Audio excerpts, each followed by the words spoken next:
ತಹವೂರ್ ರಾಣಾ ಇಂಡಿಯಾಕ್ಕೆ ಬಂದಾಯಿತು. ದೆಹಲಿಯ ಪಾಲಂ ಏರ್ಬೇಸ್ನಲ್ಲಿ ಆತನನ್ನು ಕರೆದುಕೊಂಡು ಬಂದ ಇಂಡಿಯನ್ ಏರ್ಫೋರ್ಸ್ ವಿಮಾನ ಲ್ಯಾಂಡ್ ಆಗಿದೆ. NIA ಅಧಿಕಾರಿಗಳು ಬಂಧನ ಪ್ರಕ್ರಿಯೆಯನ್ನು ಪಾಲಂ ಏರ್ಬೇಸ್ನಲ್ಲೇ ಮಾಡಿದ್ದಾರೆ. ಮೆಡಿಕಲ್ ಚೆಕಪ್ಪು ಏರ್ಬೇಸ್ನಲ್ಲೇ ಆಗಿದೆ. ಪಟಿಯಾಲ ಕೋರ್ಟ್ ಮುಂದೆ ಹಾಜರು ಮಾಡಿ ವಶಕ್ಕೆ ತೆಗೆದುಕೊಳ್ತಾರೆ. ಇವತ್ತು NIA ಕಚೇರಿಯಲ್ಲಿ ವಿಚಾರಣೆ. ತಿಹಾರ ಜೈಲಿನಲ್ಲಿ ಆತನಿಗೋಸ್ಕರ ಹೈ ಸೆಕ್ಯೂರಿಟಿ ಸೆಲ್ ಒಂದನ್ನು ರೆಡಿ ಮಾಡಲಾಗಿದೆ. ಮುಂದಿನ ವಿಚಾರಣೆ ಕೂಡ ಅಲ್ಲೇ ನಡೆಯುತ್ತೆ. NIA ಅಧಿಕಾರಿಗಳು ತಿಹಾರ ಜೈಲಿಗೆ ಹೋಗಿಯೇ ಆತನನ್ನು ವಿಚಾರಣೆ ಒಳಪಡಿಸ್ತಾರೆ. ಇದು ಯಾಕೆ ಇಷ್ಟು ದೊಡ್ಡ ಸುದ್ದಿ ಅಂತ ನಾವು ಮಾತಾಡ್ತಾ ಇದ್ವಿ. ಯಾಕಿಷ್ಟು ದೊಡ್ಡ ಸುದ್ದಿ? Air vice marshal retired Murali ಅವರು ನಮ್ಮ ಜೊತೆಗೆ ನೇರ ಸಂಪರ್ಕದಲ್ಲಿದ್ದಾರೆ. ಮುರಳಿ ಸರ್, ಅನೇಕರು ಒಂದು ಪೆಸಿಮಿಸ್ಟಿಕ್ ಪ್ರಶ್ನೆಯನ್ನು ಕೇಳ್ತಾರೆ. ಆಯ್ತಪ್ಪ, ತಹವೂರ್ ರಾಣಾ ಬಂದ, ಎಲ್ಲ ಒಪ್ಕೊಂಡ, ಪಾಕಿಸ್ತಾನದಲ್ಲಿ ಇಂತಿಂಥವ್ರು ಸಹಾಯ ಮಾಡಿದ್ರು, ಇಂತಿಂಥವ್ರಿಗೋಸ್ಕರ ಕೆಲಸ ಮಾಡಿದ್ದೀನಿ ಅಂತ ಹೇಳ್ದ, ಅದರಿಂದ ಏನಾಗುತ್ತೆ ಅಂತಾರೆ.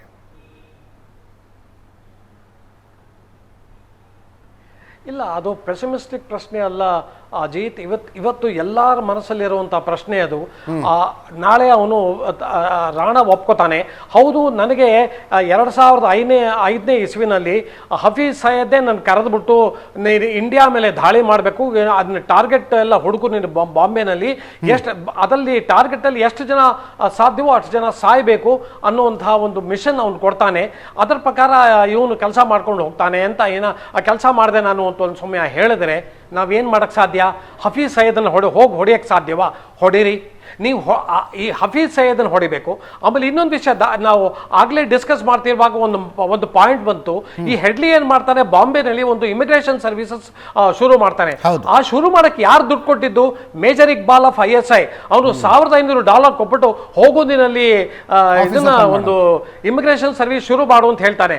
ಅಂದ್ರೆ ಎಲ್ಲಿಂದನೋ ಇವರಿಗೆಲ್ಲ ಟೆರರ್ ಫಂಡಿಂಗ್ ನಡೀತಾ ಇತ್ತು. ಸೊ ಇವೆಲ್ಲ ಅವನು ಒಪ್ಕೋತಾನೆ ಅಂತ ಅನ್ಕೊಳ್ಳೋಣ, ಆರ್ಗ್ಯುಮೆಂಟ್ ಸೇಕ್. ನಾವು ಮುಂದೆ ಏನ್ ಮಾಡೋ ಸ್ಥಿತಿಯಲ್ಲಿದ್ದೀವಿ?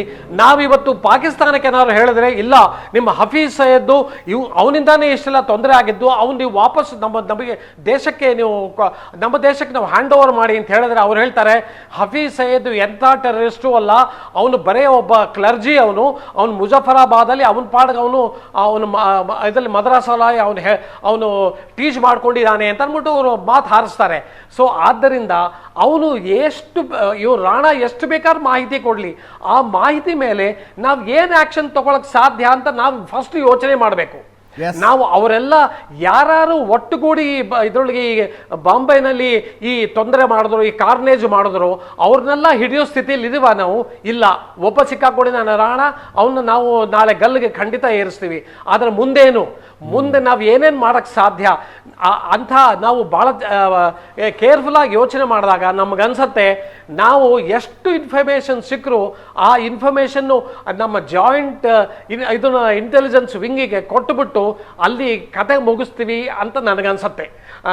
ನಾವು ಹಫೀಜ್ ಸಯದ್ನ ನಿಜವಾಗ್ಲೂ ಅವನ್ನ ಆಮೇಲೆ ಇವನ್ನ ಜಿಯಾಹುರ್ ನಖ್ವಿನ ಇಬ್ಬರನ್ನು ಎಳ್ಕೊಂಬಂದು ಹೆಡೆಮುರ್ಗೆ ಕಟ್ಟುಬಿಟ್ಟು ಅವ್ನು ನಮ್ಮ ದೇಶಕ್ಕೆ ಎಳ್ಕೊಂಬಂದ್ರೆ ನಾವು ಒಪ್ಕೋತೀನಿ ಅವ್ನು ಕೊಟ್ಟಿದ್ದ ಇನ್ಫಾರ್ಮೇಶನ್ ಎಲ್ಲ ನಿಜವಾಗ್ಲೂ ಸರಿಯಾಗಿದೆ ಅಂತ.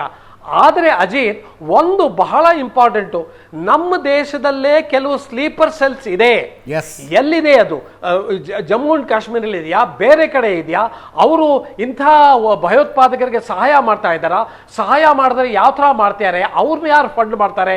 ಆ ಥರ ಏನಾದ್ರು ನಮಗೆ ಮಾಹಿತಿ ಸಿಕ್ಕರೆ ಅದು ನಿಜವಾಗ್ಲೂ ಗೋಲ್ಡ್ ಮೈನ್ ಅನ್ಸತ್ ನಂಗೆ.